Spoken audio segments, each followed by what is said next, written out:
The wind swept across the dusty plains, carrying the scent of dry wheat and old wood from the nearby barns. The town of Dry Creek had known hunger before, but never like this.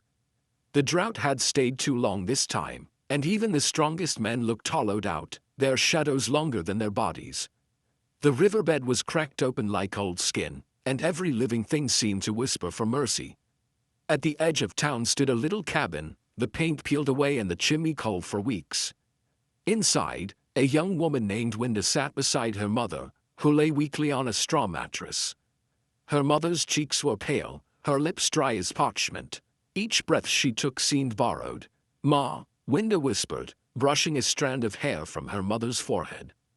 "I'll find us bread, you just rest." Her mother tried to smile, but it barely reached her eyes.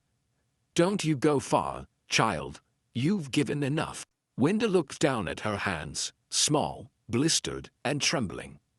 She'd already sold everything she could. Her father's saddle, the pots, even her shoes. All that was left was her hair, long, golden, and heavy as wheat in harvest. Her mother used to braid it every morning, saying it shimmered like sunlight over the plains. Now, that sunlight was all she had left to trade. She wrapped a scarf around her head and walked down the dusty road toward town. The air was hot and sharp, and the wind stung her eyes. Every few steps, she passed faces that looked like hers, hungry, tired, but still pretending tomorrow would be better. When she reached the small trading post, she pushed open the door. The bell above it jingled weakly. Behind the counter stood Mr.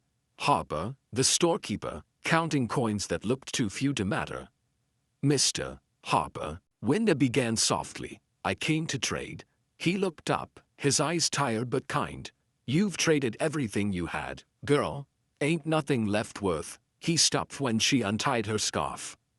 Her hair fell loose, shimmering even in the dim light of the shop.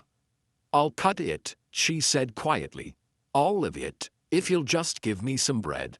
Mr. Harper sighed, rubbing his temples. "Winda, I can't take your hair. It's not right. It's all I have," she said, voice cracking. "Ma's sick. She hasn't eaten in 2 days." The storekeeper looked at her for a long moment, then at the shelves nearly empty behind him. Finally, he nodded toward the back room. "Go see Miss Lila. She's been looking for hair like yours. Make swigs for the ladies in Silverton. Maybe she'll give you something." Winda thanked him and hurried down the alley to Miss Lila's small shop. The bell rang again as she entered, and the scent of perfume and dust filled the air. Miss Lila, a sharp woman with red lips and quicker hands, looked up from her sewing table. "Well now, what do we have here?" Winda hesitated. "I heard you buy hair." Miss Lila's eyes glimmered as she stood, walking around Winda like a hawk studying prey. "I do, if it's the right kind. Take off your scarf." Winda obeyed, her hair spilled down, thick and golden, shining even under the dull light of the single oil lamp. Miss Lila reached out, touching it with her long fingers. My, she whispered. "You could feed yourself for weeks with this." "Just one loaf of bread," Winda said. "That's all I need." Miss Lila laughed softly. "1 loaf, honey, I'll give you 5. Sit down." Winda sat in the wooden chair, clutching her hands together. As the scissors gleamed in the lamplight, a lump rose in her throat. This hair had been her pride, her mother's joy, the only thing that made her feel beautiful in a world turned to dust. Just as Miss Lila lifted the scissors to the first strand, the door creaked open. A tall man stepped inside, his boots dusty, his hat casting a long shadow. Over his face, he wore a faded duster and carried a quietness that filled the room. Miss Lila's voice broke the silence. "Be with you in a minute, cowboy." But the man, his name was Cole, didn't move. He'd been passing through town, stopping for supplies on his way to the northern ranchlands. His gaze fell on Winda, the girl in the chair, trembling as her golden hair fell forward like liquid sunlight. "Wait," he said, stepping closer. Miss Lila frowned. "She's made her choice." Cole looked at Winda. "You trading your hair for bread?" She nodded, ashamed to meet his eyes. "It's for my mother. She's ill." For a long moment, no one spoke. Then Cole reached into his coat pocket and pulled out a few silver coins. He placed them on the counter, more than the worth of 5 loaves. "Keep your hair," he said quietly, "and take the bread." Winda's eyes filled with tears. "I can't take your money, sir." "You can," he said simply, "and you will. There's no shame in surviving." Miss Lila's lips thinned, but she gathered the bread from a shelf and handed it over. Cole tipped his hat to her and turned toward the door. Winda hurried after him. "Wait, sir, why would you do that for me?" He looked at her for a long moment. His eyes were the color of a storm just before rain. "Because someone once did the same for me," he said, "and I never forgot." Before she could thank him, he was gone, his boots fading into the sound of the wind. Winda walked home with the bread clutched to her chest. That night, she fed her mother soft pieces soaked in warm milk. Her mother's eyes glistened as she ate. "Where did you find it, child?" she whispered. "A cowboy gave it to us," Winda said softly. "He told me to keep my hair." Her mother smiled faintly. "There are still good souls left in this world." The next morning, the sky broke open with the smell of rain. The first drops fell slow and heavy, darkening the dust outside the window. Winda ran out barefoot, her hair glinting under the gray sky. She laughed for the first time in months.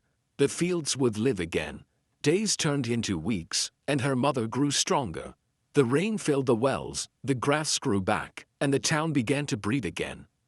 But Winda never forgot the cowboy. She'd asked around, but no one knew much about him. Some said he rode north toward the mountains. Others said he'd gone to join a cattle drive near Red Rock. One evening, months later, as the sun sank low over the plains, a rider appeared on the horizon. Winda stood by the fence, mending a broken post, when she saw the familiar silhouette. He rode slow, dust rising behind him, until he stopped near the gate. "You kept it," he said with a small smile, nodding toward her long hair, shining in the dying light. She smiled back. "I told you I would." He dismounted, tying his horse to the post. "How's your mother?" "Better," she said. "She's been walking again." "You saved her life." He shook his head. "No, you did. I just helped a little." They stood there in the quiet, the wind whispering through the grass. Then Winda looked down at her hands and said softly, "You never told me your name." "Cole Bennett," he said. "Used to ride for the Dusty Spur Ranch up north." "Well, Cole Bennett," she said, smiling faintly, "I owe you more than I can ever repay." He chuckled. "Then don't try. Just promise me one thing." "What's that?" "When someone else's world runs dry," he said, meeting her eyes, "you give them a little rain." She nodded, her throat tight. "I promise." Cole tipped his hat and started to turn away, but something in her heart wouldn't let him go. "Cole," she called out. He stopped, looking back. "Stay for supper," she said. "Ma's been wanting to thank you herself." He smiled, that quiet, weathered smile of a man who'd known both hunger and kindness. "I'd like that." That night, they sat by the fire, the air thick with the smell of stew and wood smoke. Her mother thanked him with tears in her eyes, and Cole listened to her stories about the old days, the good harvests, the laughter that used to fill the cabin. When he finally rose to leave, Winda walked him to the porch. The moon hung low, bathing the land in silver light. "Thank you," she whispered again. He looked at her for a moment, then reached out and brushed a lock of hair from her face. "You keep that, Winda.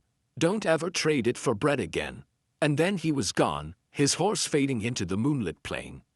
Years later, when Winda told her children the story, she always ended the same way.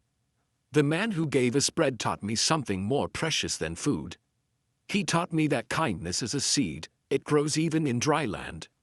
And when the wind swept across the plains, catching in her golden hair, she always thought she heard his voice in it, soft and steady as rain on the earth.